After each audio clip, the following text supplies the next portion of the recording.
Hello guys, welcome back to today's video. So if you're new on my channel, you're welcome. If you're an old subscriber, welcome back once again.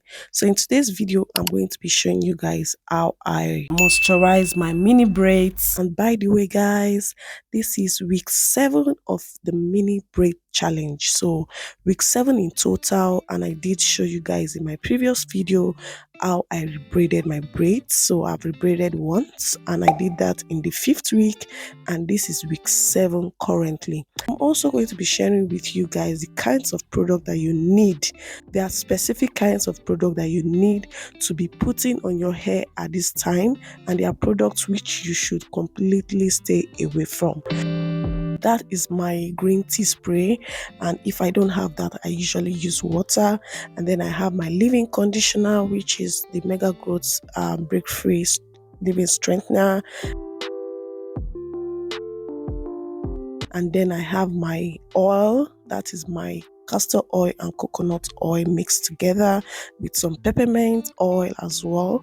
Then I have this orange vitamin C oil that I'm going to be using on my scalp. I'm going to show you guys how I use that. Then last but not the least is my shea butter mix, which of course, by the way, I've restocked that. If you've been watching my video for a long time now, you know that I make my own hair cream. I do not buy hair cream. Even when I used to buy hair creams, I still make this shea butter mix because it's still the best for me so far.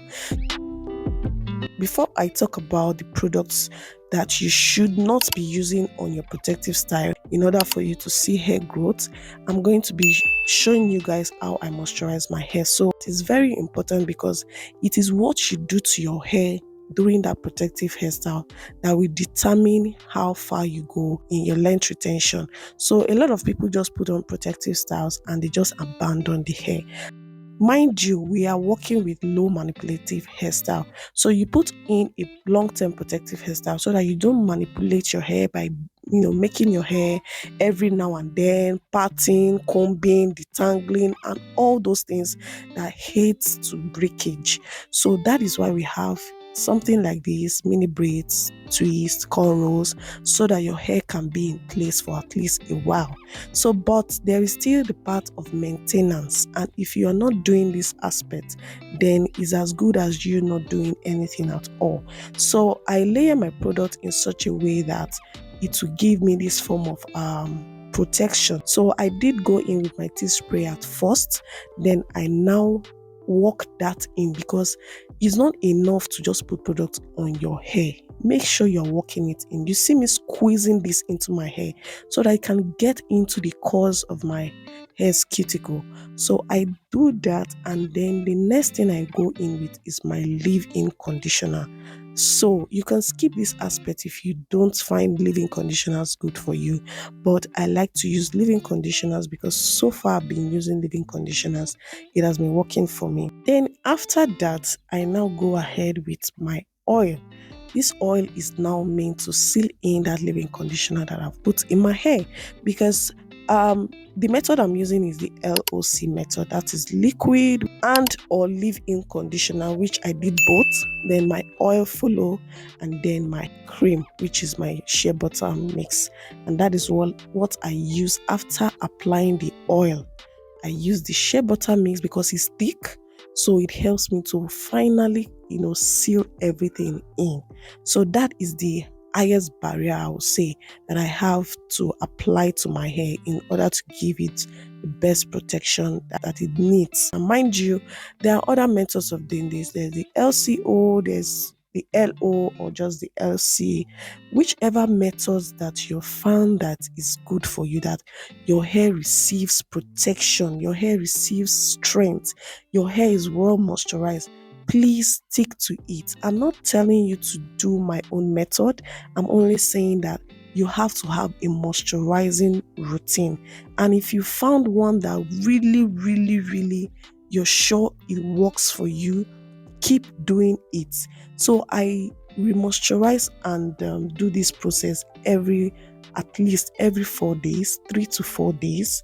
So I make sure I do this because I go out often, and of course the hair is bound to get dry from the sun, from the weather elements, and this period as well, which we are just coming out from the Harmattan season and all that. So that is how I layer my products. I really needed to emphasize on this so that it doesn't just seem as if I'm coming here and telling you to do protective style and just keep it that way because you don't need to touch your hair.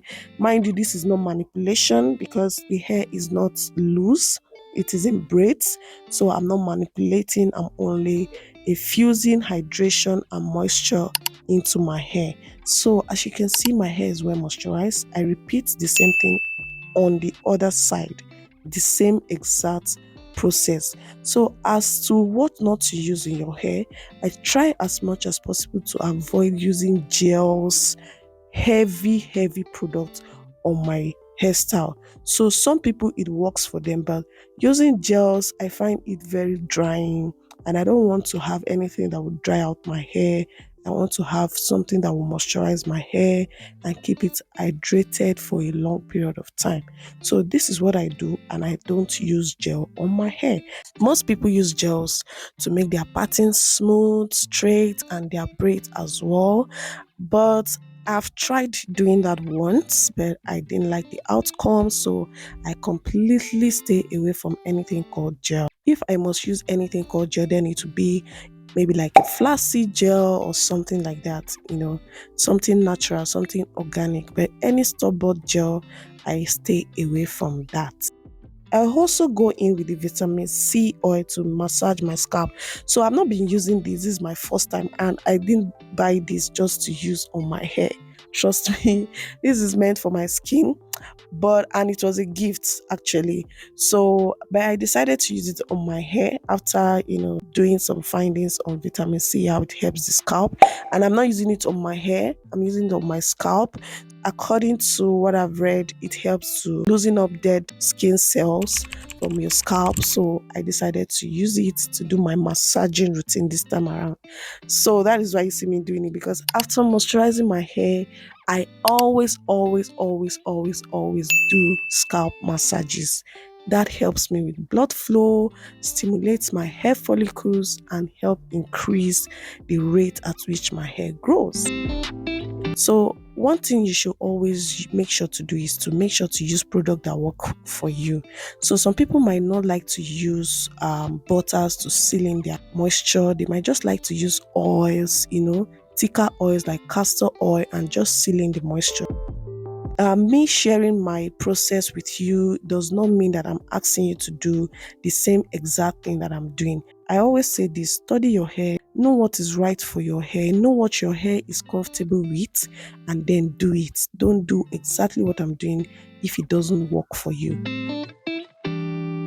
For me, I stay away from gels. I don't use gels on my hair because it's drying and it would defeat the purpose of moisturizing my hair, which is to prevent dryness. That is it. So I don't have a rule per se to what kinds of products you should use, what kind of product you shouldn't use. I just tell you products that have worked for me, and you still continue see me using them consistently. I've not changed because they are working for me. As for my shea butter mix, that is my staple. That's something I always make. I've been making it for the past 2.5 years, practically since I started my hair care journey, which is like 3 years now. So I've been making that, and that is a consistent thing I've been using. I hope you guys enjoyed this video. I hope you learned something from it. Hit that like button, subscribe to this channel if you are yet to do so, and I'll see you in my next one. Bye.